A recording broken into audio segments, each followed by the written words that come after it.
this route allowed me to partner with professionals for distribution while ensuring my story-driven book was told exactly on my terms in my own voice. Welcome to Angle on Writing, a podcast about writing, publishing, and book marketing. Welcome, writers. Today, I am with an author and entertainment industry mover and shaker. Welcome, Sandy Pearl. Thank you. Thank you for having me on your show.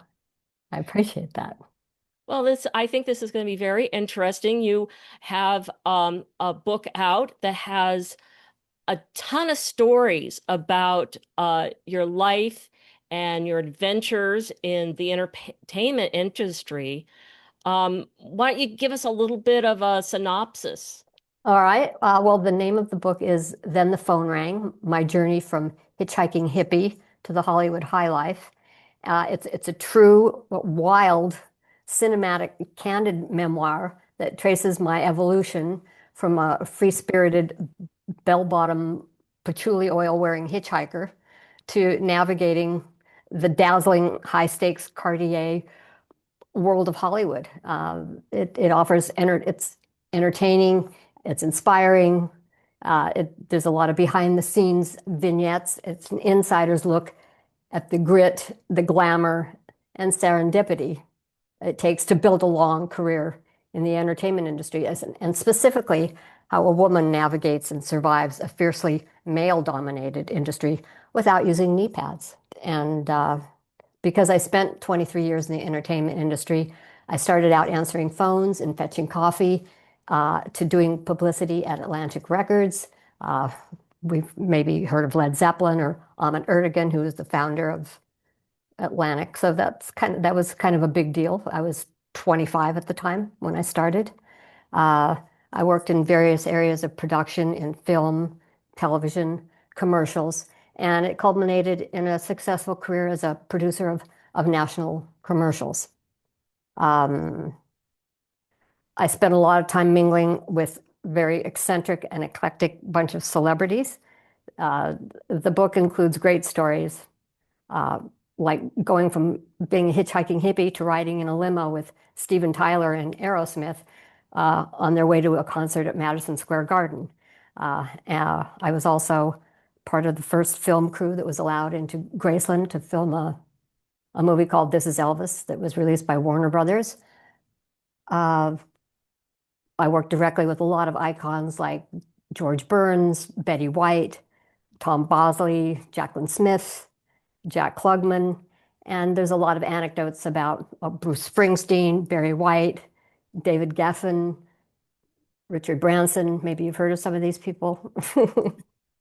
Yeah, so I guess, with doing PR and everything and handling all those people, the storytelling probably came very naturally to you. And Yeah, then it, so it, it did because it's my life. I knew the story. I know these people.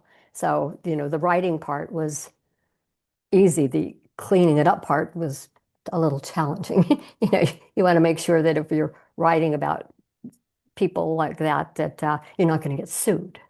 So you have to, use your discretion and make sure you don't open up yourself to any liability. And I'd been around enough to know what would open me up to liability. Uh, so you didn't have to consult a lawyer, or you did, or you had everything cleared, or I, Everybody that was in my book uh, that's still alive, I I asked permission, and um, and if I wasn't going to get their permission, I changed their names. But most of some of the names have been changed, not all of them. But if I knew something was going to, I had a stalker, and I was concerned that this person would, who had nothing but time and money, come after me. So I had to switch that part of the story up a little bit. ah. But no, I did not have a lawyer. My publisher did not protect me. All they wanted to make sure was that I indemnified them. So it was on me. And I guess it worked out okay because Yeah. no one's come with the cuffs yet. Yeah. That's all right. But I also want to make sure that readers understand that it wasn't all champagne and sunglasses. Behind the glitz were real shadows, extreme lows, and major pitfalls. The book, it's also about what happens when the party stops. And, uh, and you have to rely on your own grit to survive. And I also like to tell people it's important to take a chance. In fact, my tagline is, if you don't take a chance, you don't have one. So my whole life has been carried along by what seems to be a series of events and taking chances, recognizing opportunities, and going for it. Yeah, well, that's great. It sounds like it's a great story. And so, and you wanted to get it out there in the world, and you wanted uh, to have your own control over it. So you decided to go with the hybrid publishing model. Exactly. And I chose it because I wanted to retain complete creative control over my narrative and my artwork and the release timeline, while still getting, top tier editorial and distribution support that traditional publishers offer. But so for me, it offered the perfect balance of independence and professional backing. Forget about the thing I said about the legal, because they're not going to help you there with the legal backing. And in the entertainment industry, you spend a lot of time fighting for your voice to be heard without a filter. And this route allowed me to partner with professionals for distribution while ensuring my story-driven book was told exactly on my terms in my own voice. Um, but we have to be real about the business side of this. Hybrid publishing is pay to play. That's the model. And because I was investing my own money, I spent serious time vetting several hybrid publishers before signing. And you have to do your research. You have to do your research. And I looked for a company that was highly selective about whose money they actually took. Uh, and you want to also make sure that you can retain 100% of all rights and 100% of any and all royalties. Uh, so you want a real partner with high standards, and not some fly-by-night company that's just going to take your cash, print the pages, and fold up the tent. You know, so you gotta put in the time to vet them, and there's plenty of scammers out there. So What were I your steps for vetting this particular company? I just started. I was offered a few suggestions, and I Googled them. I looked them up. I talked to them. Uh, the first one I wanted was, considered the gold standard for hybrid publishing, but they had just partnered with Simon and Schuster. And although I wanted them, they told me that if I submitted my work, they wouldn't even be able to get back to me for 6 months.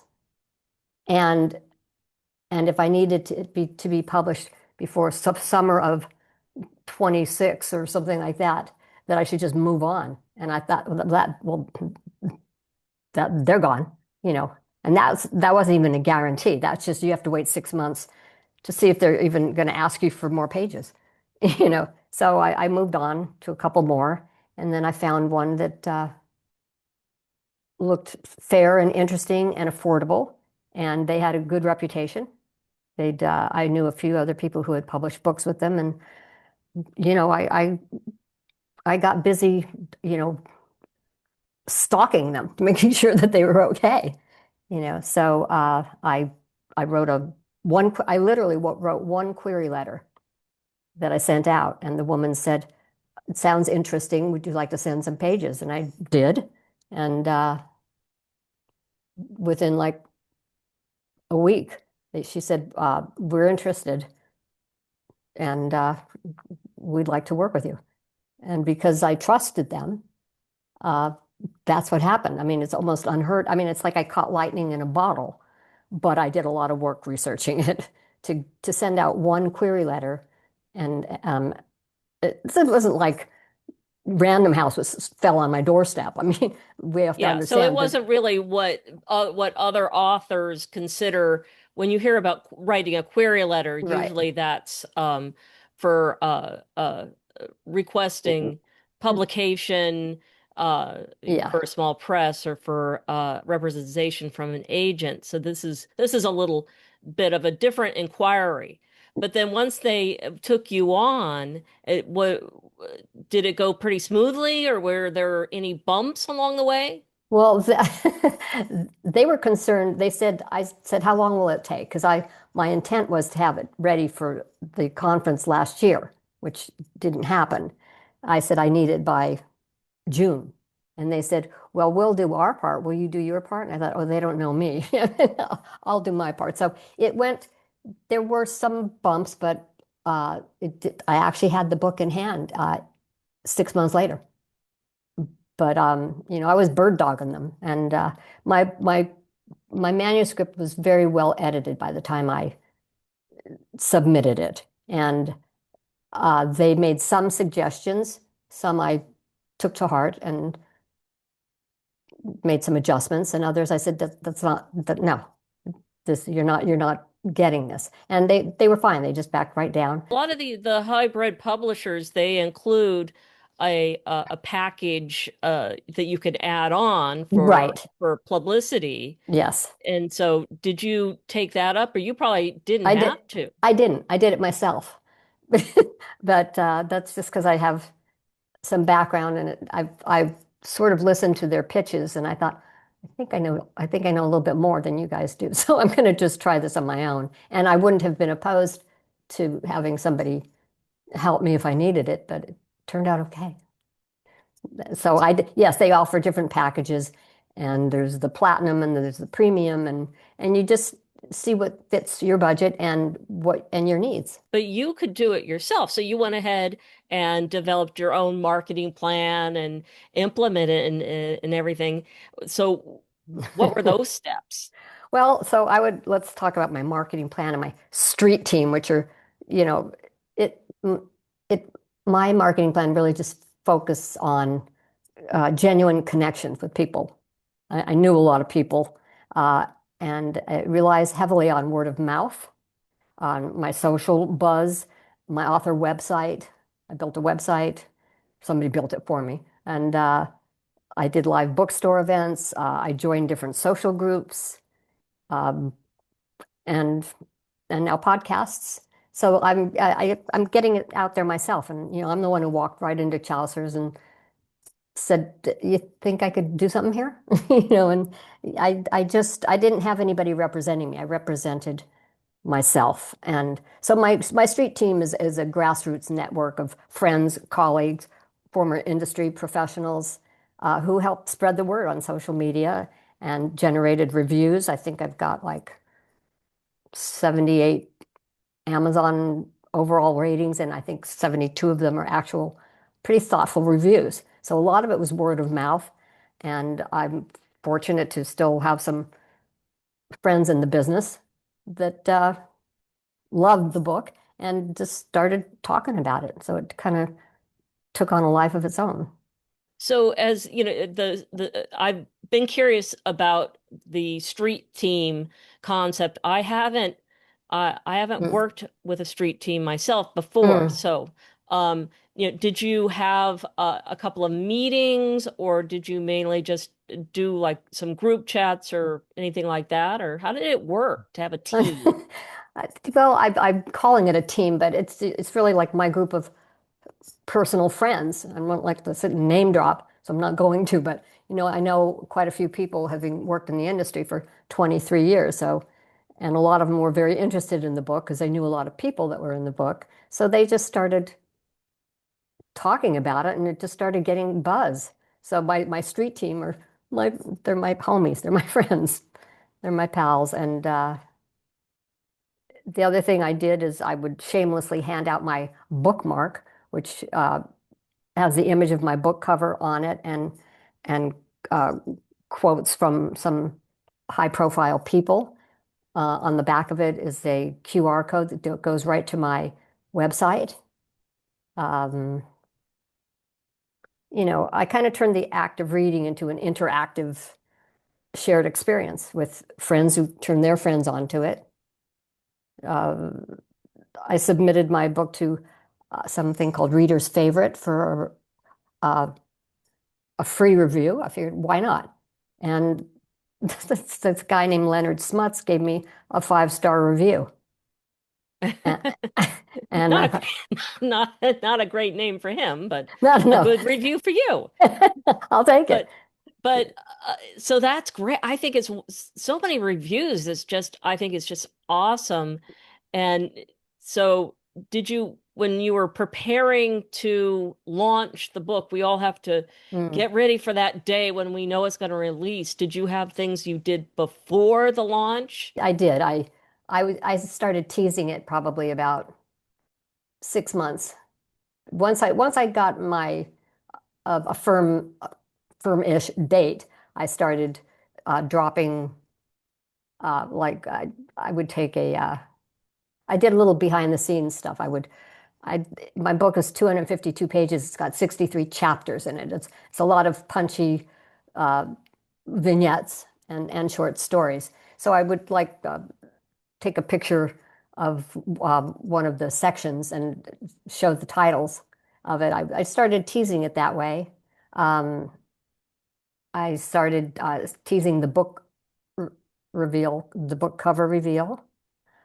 I asked a couple of people, I put it out there on my Facebook saying, do you like this cover or that cover? I tried to get people engaged, uh, to get them interested in what's going on. And I also tried to pace it. I don't like to see, I wanted to keep it top of mind without shoving it down people's throats. I don't like to to see too much of something. So I just really tried to pace it. Like every week I'd drop something that I thought would get people's attention. And then Yes. that's kind of what I did. And uh, I also watched I would I would watch things like Jack Canfield has podcasts, and I would watch him and see what he suggested to do. Uh, he's uh, he's I don't know if you know his famous quote, but it said, "Writing a book and not promoting it is like having a baby and leaving it on a doorstep." So you kind of have to uh, get out there, whether you like to be self-promoting or not. And while I have an outgoing personality, I happen to have serious stage fright. So I thought I gotta get over this somehow. I can't do nothing with this book Yeah. now that I've written it. But I do know that I've run into people who have like they don't have stage fright. Matter of fact, that's something that's kind of Mm. missing from their Yeah, yeah. from their Stand down. yeah, I know they can be a little bit too much. Yeah. But you mentioned one free review you got, and I actually do recommend to people that a few of the paid reviews can help. Did you get any paid reviews? I did not. I did not get any paid reviews. All of mine were organic and authentic. And I was stunned when I read Mr. Let's just call him Leonard, shall we? From Reader's Favorite. When I got his review back, I was just stunned. But it got me a 5-star silver seal, which I plan to put on all my books. And then and then I entered it. Then I did pay to enter it into a book contest. I think I paid like $89 or something, and they will Yep. announce the winners or runner-ups in on September 1st. And I thought, well, if I just got myself a 5-star review, why not pay the $89 and see what else happens?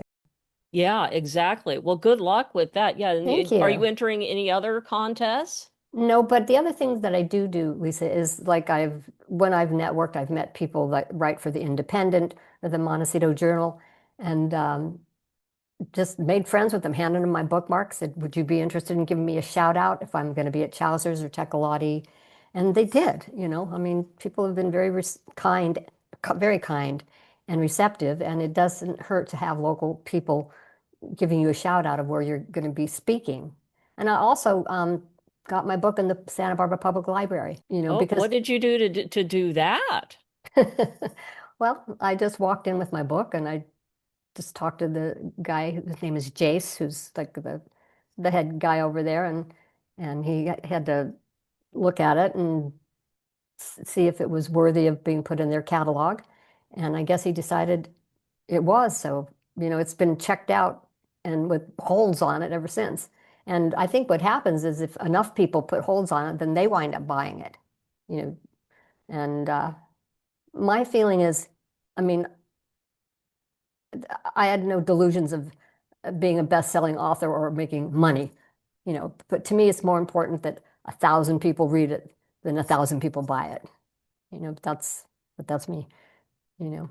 Yes. I Yeah, wasn't I that's wasn't delusional. And in fact, when I wrote this book, I went to the writers conference in 2024 with one agenda, and that was to meet people because all my friends were dying. And I thought I need to meet some like-minded people. So I went and with like 20 pages, handed them to a consultant with my knees knocking and my hands shaking. And I started getting some good feedback and I just kept writing. And I thought, hey, well, I'm never going to get it published. And then, wow, I got this hybrid publishing thing. And I thought, well, I'm not going to release it. And I thought, well, if I change this person's name and these circumstances a little bit. So the whole thing was sort of serendipitous that not unlike my life, which just kind of keeps happening, yeah.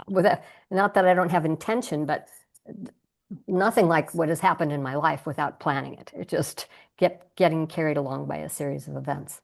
Yeah. And then this week, if this is uh released on Monday, so the conference, the Santa Barbara Writers Conference has already begun, but it goes on all the way until Friday. So if Right. anybody is listening this week, I know we both are going to be part of Sarah Thurston That's a mouthful. is having a seminar on Thursday with an author roundtable, and we're both going to be part of Yes. that. Yay. Yeah, that'll be very, very interesting. We've got a great panel, and I'm interested to hear uh, people's input on what is working for them. And I think a lot of people will greatly benefit from that particular seminar. It'll be You're interesting. you're also going to be on another panel, aren't you? I am not. Thursday is going to be actually a massive day for me because in addition to our roundtable, I'm also participating on a six-person nonfiction author panel where we'll kind of dive into the unique experience of writing true stories. And then following that, there'll be an author signing in the fireside room just adjacent to where we'll be. And I'm just looking forward to networking and absorbing, the creative energy. And so, other than that, you'll be around, and your book will be on sale at the Chaucer's has a satellite bookstore there at the hotel that people Yeah, can there'll be a bookstore, and uh, we authors who have books have been invited to put them out there to sell and to sign and to interact with people. So I would say to your viewers, if you're ready for a wild ride from patchouli oil to the Hollywood high life, grab your copy of it. Grab your copy of Then the Phone Rang. And you can also get it on, if you can't make it to the conference, you can get it on Amazon or Barnes and Noble. And locally here, Chaucer's, Tecolotti, and the Mesa Bookstore. And just remember, if you don't take a chance, you don't have one. And you can find me in my upcoming events on my website, which is sandypearlauthor.com. That's Sandy and Pearl author.com. Well, that's great. And you've given everybody all your contact information, so I hope they go there and check it out. All right. Great. Well, thank Thank you. you. Thank you so much. Thanks, everybody.